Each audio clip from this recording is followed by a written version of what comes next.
Hey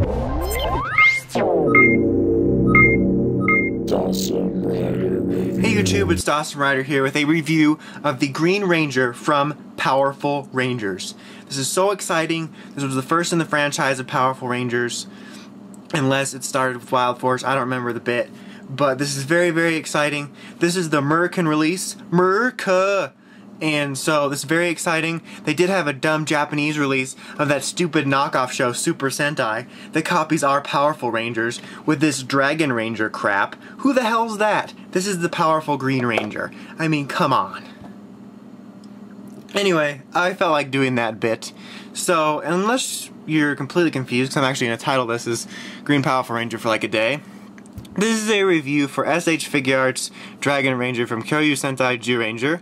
The Japanese release came with Powerful Ranger parts. If you don't know what that is, that was a special version done in Akibaranger Season 2 that was meant to be done in some sort of parody of Power Rangers, in which the world was changed so that Powerful Rangers was the original show in America, and they copied it in Japan, which was overall pretty funny considering all the fandom bickers about. So anyway, I decided to start the review with that dumb 30-second bit, because I am me. So anyway, it also works out because then I can switch out the parts to regular and I don't have to do it again after the review. Ha, I don't know why I revealed that to you. Anyhow, I'm still talking after 1 minute and 30 seconds and I haven't done any reviewing. So let's do everyone's favorite part, the box. After you just saw it, here's the Dragon Ranger box. Pretty simple. The whole thing's done in green. It says Kyoryu Sentai Zyuranger up here. You have Dragon Ranger here. It says his name. His name again, in case you forgot who it is. Like, oh, Dragon Ranger. Wait, who did I buy again? Who did I buy? Oh, Dragon Ranger. Whew, that was a close one. Logo down here. You kind of got the image continuing over here, plus a new one. Another image of him back here. And on the back it shows you like all the poses you can get with him with his various accessories. And then it shows you the Powerful Ranger parts, which are on him right now. So cool. Although I did kind of joke at the beginning, there is going to be a US release of this because it's clearly impossible to get these from Japan. The only differences are it's the same exact figure, same exact regular accessories, there's no difference. The only difference being the box says Mighty Morphin Power Rangers on it, and you don't get the Powerful Ranger parts. But other than that, it's the same exact figure. So I don't know why people are buying two. I mean, I guess if you want to display a Powerful Ranger one, but people are treating this like it's the Super Legends Chaser figure, which I kind of find to be funny. So in his accessories tray, you find pretty much what you'd expect to find. Here is his belt piece, which is regular, which I'll be switching out momentarily, and his neck. This looks really strange, but when you get it, it's obviously going to have the Powerful Ranger pieces first. A variety of hands. Right now he's got the traditional closed fists on him. Here's some holding the weapon hands for like the Dragon Dagger or the sword.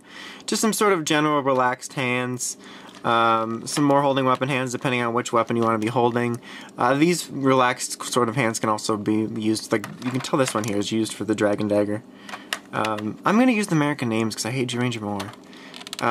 Whoops. Then there's that. And then these are just some sort of more sort of relaxed sort. Like you can't decide if he wants to relax or hold a weapon or just be upset. So, and then obviously you get the Dragon Dagger, which it's a cracked voice, is in his belt, which I'll show off in a second. And then you get the Sword of Darkness here, which is really nice looking. It's even got like a little compound jewel in there. Pretty cool. So yeah, I have watched Zyuranger, but I'm more familiar with the American names.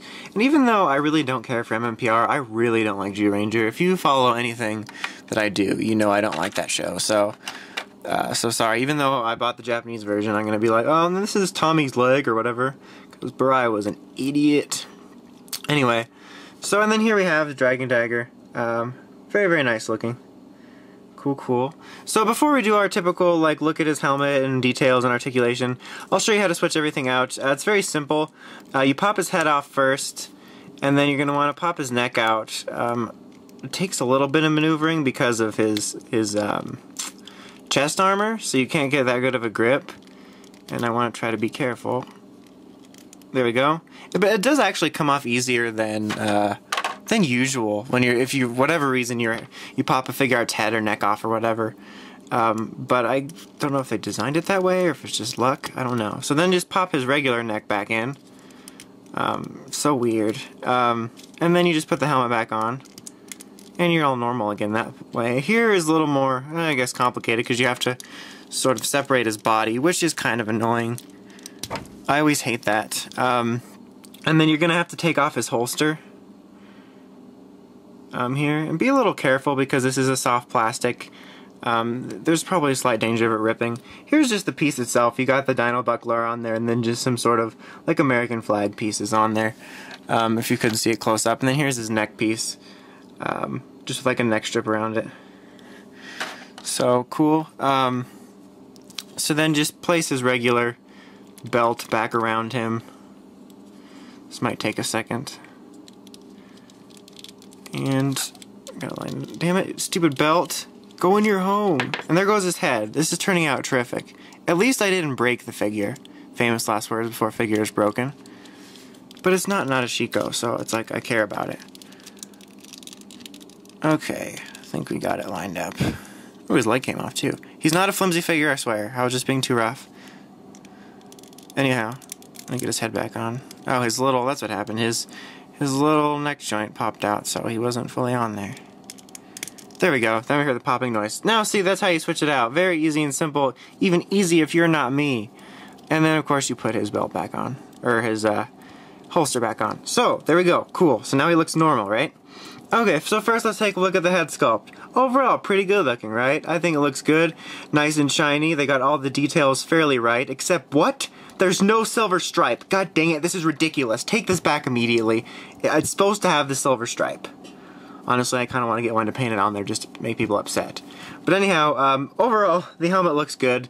Like I said, very nicely detailed. The shine looks good. All the details look correct. The proportions look right. I mention this a lot now because some figures have that problem, but I don't see any like neck problems where he looks too long or stumpy. So very good job there. The armor looks really nice. You kind of got a shine here in the middle, even actually just a general shine overall, and it just overall looks pretty nice. It's not the, I think the American release should have had the foamy version, to be honest. You can't really take it off like if you're not supposed to. I've seen people do it. I've seen some pictures of people take it off, put on samurai figures, Gokaijers, whatever. I actually, in the end, am glad you can't. I know a lot of people are upset because they're going to be selling armed Tyranno Ranger instead of just being able to switch it out. But I think in the end, I'm happy with the decision because I don't want to deal with what we had to deal with all of the MMPR figures throughout the years where you had to put the shield together in two pieces and it fell off. I suppose you could do it with taking his helmet off and sliding it over, but I don't know. I'm just glad for the way we got it.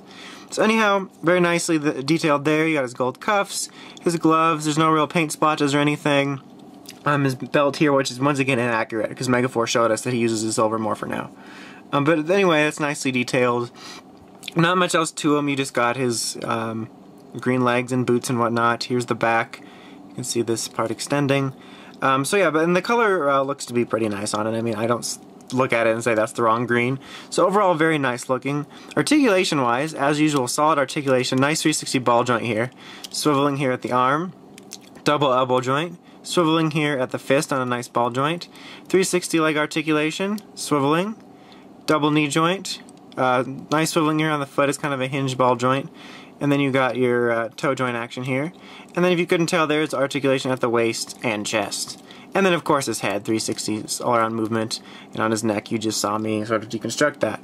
Anyhow, something I want to rave about, even though Sentai Figuarts are probably some of my favorite in general of Figuarts right now, the molds are iffy. I cannot stand the Shinkenger/Dekaranger mold that has the crappy shoulders. Despite the fact that you can't see it, it's using a really good mold. I believe this to be a variation or the same of the Jetman mold. You can see the figure or the shoulder pad under here, which it does a great job when you move it around of tracking it. I'm sure it's popping up a little right now, but if this doesn't have the shield on and I was just posing it, it does a lot better job of tracking in my opinion. So they used one of the better Figuarts molds, which is kind of funny since he's got the armor, so you can't really tell. So I guess it'll be more of a true test if this works out in Tyranno Ranger. But the important thing is they didn't use the Shinkenger mold, which I really don't like. But yeah, anyhow, very nicely done. It's a very, very nice figure. There's a lot of hype surrounding this and stupidity, but with all that set aside, it is a really nice figure. Even though I don't really care for either show involving these, I really do dig the designs of the Zyuranger suits. and it's just a very nice figure, nicely painted, very nicely articulated, a great mold, some very cool accessories, especially the Powerful Ranger ones are fun. So it's definitely one of the top Sentai Figuarts I own, I believe. I really do enjoy it. I like the design. So if you're a Zyuranger fan and you're a fan of Barai's punk ass, or if you're a huge Tommy fan like a lot of people are, or if you're like me and you just like the design, I can definitely recommend picking it up. It's a very solid figure. Very, very cool. So yeah, that's about it. Tommy, damn it! Well, that was more like Bri, because Bri's the one that died. So, spoilers. So anyway, until next time, make sure you check out the crazy podcast at Riders, Ranges, and Rambles. Until next time, Stawsome Rider, signing out.